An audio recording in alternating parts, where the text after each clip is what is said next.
This is the book Beat Depression by David Hinds from 2001. Chapter 32, Using Your Mind to Beat Depression. Let us train our minds to desire what the situation demands. Seneca, 4 BC to AD 65. The bottom line, master this concept and life gets easier. The situation demands that we train our minds to beat depression, and that is what we shall do. In this part of the book, we are going to train our minds to neutralize anger, tame fear, get active, sleep well, practice positive imagery, increase self-esteem, and learn to forgive.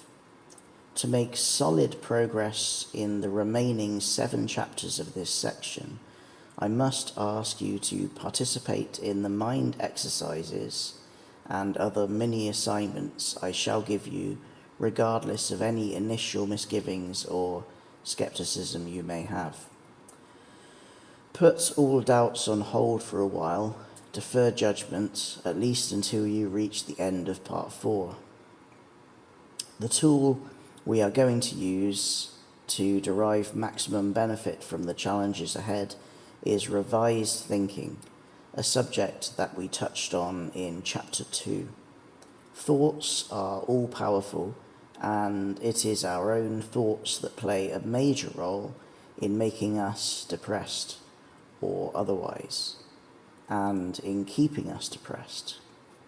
All the spectacular creations of humanity, such as the Eiffel Tower or the Mona Lisa, and the less spectacular ones, such as the Milton Keynes shopping centre or the Millennium Dome, began as mere thoughts.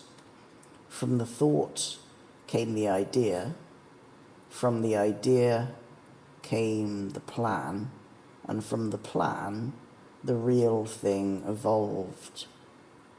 Your feelings of depression first came into being as thought. This book started as one simple thought. I liked the idea and took it forward.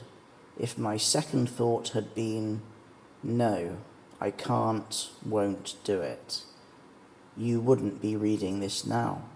Likewise, if you allow yourself to think, I can't, or I won't participate in these silly mind exercises, you slam the door on recovery.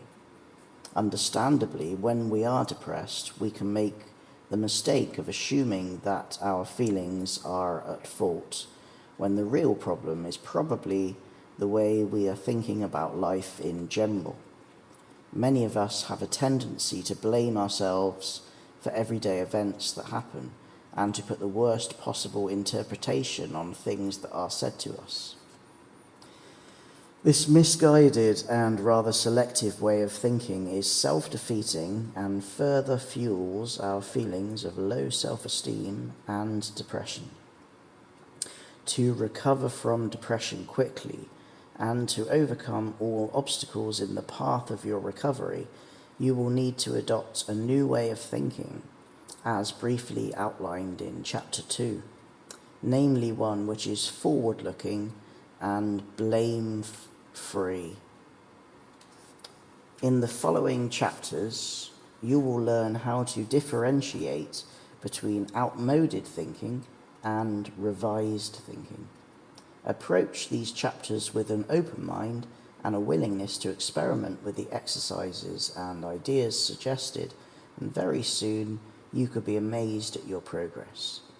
If you haven't already scheduled time for your first session of SOS, Silence, Oblivion, and Serenity, as suggested in the previous chapter, do it now. It is an important preparatory step in preparing your mind for what you are about to accomplish.